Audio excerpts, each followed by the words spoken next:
Mustard Moments. I'm Tim, your host. This is Jess. Hi. Real people, real mustard. This is Mustard Moments. So Jess works for a food truck called Blue Sparrow in the neighborhood, and they make their own mustard, so we thought it'd be fun to have her on. So we have what's called a mostarda. Is that what you told me? Yeah. It's a whole grain mustard. You can really see the whole grain. It's like little balls, like It's kind of like caviar. yeah, maybe caviar size. I was gonna say a little larger than a sesame seed. Stuck together loosely with some sort of liquid, and I'll let Jess talk about it a little more. So we make the mostarda for our Cuban sandwich. It is a house mustard because we try not to buy anything out of jars. We cook it down, so regular mustard seeds with what we call liquid. It's our pickling liquid.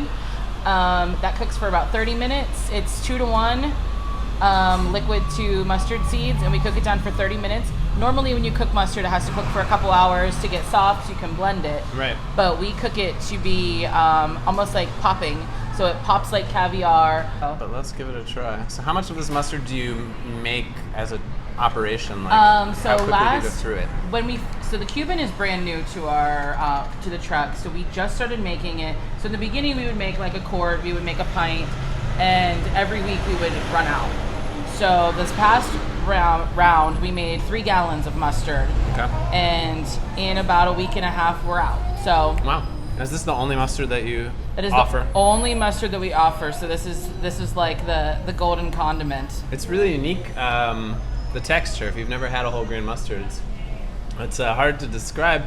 Like, it's not at all like bubble tea, but I'm reminded of bubble tea. That's so good. Because of, they're little balls. They're much smaller. So it's really fun. And like Jess was saying, they kind of pop in your mouth. And there's seasoning. And like, I don't know, I'm weird because I like mustard a whole lot, but I feel like I could just eat this by the spoonful and it would be pretty good. Yes, it's really good on cheese. Just cheese and a brick. I could see that. Dip it. I don't think, for example, even though I like Miller's mustard and honey Dijon mustard, I would want to just like eat it by the spoonful, but I feel like this would work. It'd be okay. Absolutely. So then I also have a few other mustards that are just on display for Jess to try and comment on. We have honey Dijon mustard, classic mustard, a household grain mustard that our chef made, and you can see the whole grains in it. And then our Miller's mustard, which is a locally made Pittsburgh mustard from Gibsonia, Pennsylvania. Where are we dunking first? What do you want to try? You're the guest. All right, I'll go left to right. So honey Dijon. Mm-hmm. It's going to be so different than this mustard. It's like a million times different. This is like candy mustard. I love the variety of mustard. Like how all these things can be mustard.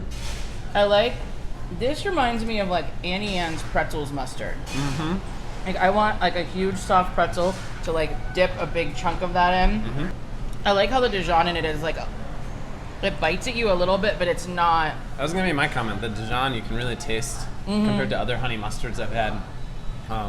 The presence of the Dijon flavor is definitely there. I like the Dijon in it. It makes it less, even though it is very sweet from the honey, it's not offensively like, oh, this is like jam. It's not mustard jam. Agreed. So let's try the household grain mustard. Then I'm really interested in hearing from you about a side-by-side comparison because they're both whole grain. So one thing about this is definitely a horseradish-based mustard. Punch. It has a huge horseradish flavor to it, which I think would pair really well with like the saltiness of like a hot dog. Even the buns that Frank Churi uses, like the Martin's potato buns, roll, have a little bit of like a sweetness to them. So like this is like a spicy, pungent balance, and pungent in like a good way, not in like a gross way. I dig this, and I normally hate horseradish, but this is really good. Interesting. Now, the mustard you're very familiar with.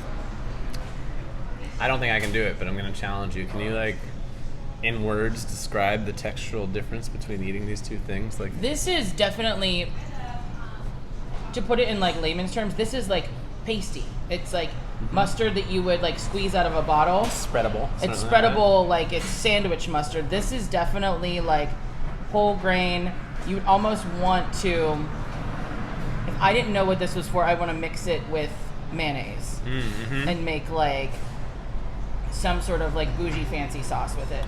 Yeah. But one thing I like about this, just in complete difference, is the vinegars in it are different. So there's give away a little bit of a secret. There's rice vinegar in it, and then we also use chili flake and some sugar. I was just gonna ask what the red flakes were. The red flakes are chili flake, so it gives a little bit of heat, but also the sweetness of it from the sugar, just the pickling liquid. Okay, cool. So then Miller's mustard, I'm guessing you've had before because you used to work here. Yes. And Miller's mustard is actually my favorite of the non-mustard mustards. Such an interesting combination of tangy and sweet. I like how it's banana peppery. Like it has that vinegariness to it, but it's sweet. We haven't talked about your personal relationship with mustard. Okay. And I know you're a Western Pennsylvania local. I am. You're not a fan of ketchup. You not at prefer all. mustard. Absolutely. This is pretty rare in this region. Yes. Like, why do you think that is? Like, what happened in your childhood to make you stand out from everyone else who loves ketchup? Ketchup, to me, is the most vulgar of substances. I've heard it called the devil's condiment. It is the devil's I've heard it condiment. called tomato frosting. But yes. So. But okay, so things about ketchup. So the ketchup story started at the age of 12. A glass bottle of ketchup had sat in the window of a Ruby Tuesdays in Boardman, Ohio. I proceed to grab said bottle of ketchup, open the lid, but because it had sat in the sun with vinegar and sugar and tomatoes, it was now fermented, turning a ketchup into like a bomb. A bomb. And it exploded. It exploded like glass shattering. Oh wow! Glass shattering. Glass shattering spew of vomit ketchup all over me. Therefore, never again. Ketchup is now dead to me. I feel like I know you at a much deeper level now. Absolutely. As a server, for too many years to count, and that I'm willing to admit, people let their children dip fries or whatever into ketchup, and then they have it on their little sticky hands, and then it gets on the table. And because ketchup is a corn syrup based item, now you've created like almost a corn syrup based paint. It's true. That's a great way to put it. It's like nail polish. It now needs some sort of scraper to get off of the table. Now, obviously you like your own mustard a lot, but right. Taking that out of the picture, do you have just a favorite style of mustard? Yeah, there's at least 3 different kinds in my fridge at all times. So there's always yellow. There's always some sort of like seedy Dijon mustard. Depending, sometimes I'm fancy and get Grey Poupon, you know? Yeah, I love those commercials from right, exactly. We're children of the 80s. You're pretty good though. So sometimes there's that in the fridge, and there's always some sort of honey mustard.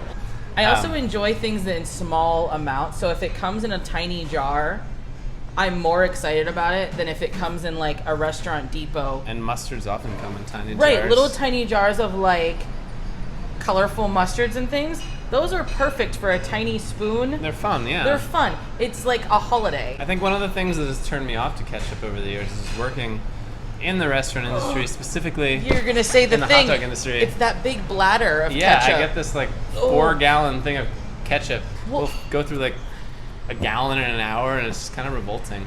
And then the mustard will last like all day, because people who use mustard responsibly. Right, but people who use ketchup abuse it. It's a gratuitous, gluttonous thing in my head. I'm sorry. Yeah, I agree. It makes and my also skin crawl. like it does, and not the condiment, but the use of the condiment. The use of it really because bothers it's me. Overwhelming. Right. Exactly, and there are a lot of us who understand this as I travel. I don't think any condiment should come in a salad bowl or soup cup. Do you have a favorite mustard memory? I think as a child I was always allowed to do my own mustard. So that was like I was helping. So like grandma would make the sandwich. I was at grandma's house a lot as a kid, and so she would make the sandwich, but mustard I was allowed to put on. This is like a feeling of empowerment. Almost. Right, like I'm helping. Yeah. And so I would help with the mustard, and I would get to do that by myself.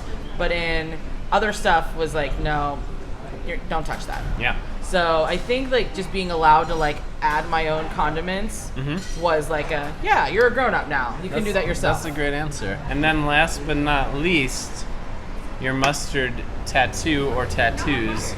You've got at least one. I have one mustard. at least that has mustard on it. So during my tenure here at Sanctuary, I can bring the camera I did around. obtain a hot dog tattoo. We can get a little closer. Those of you that know me know my food tattoos.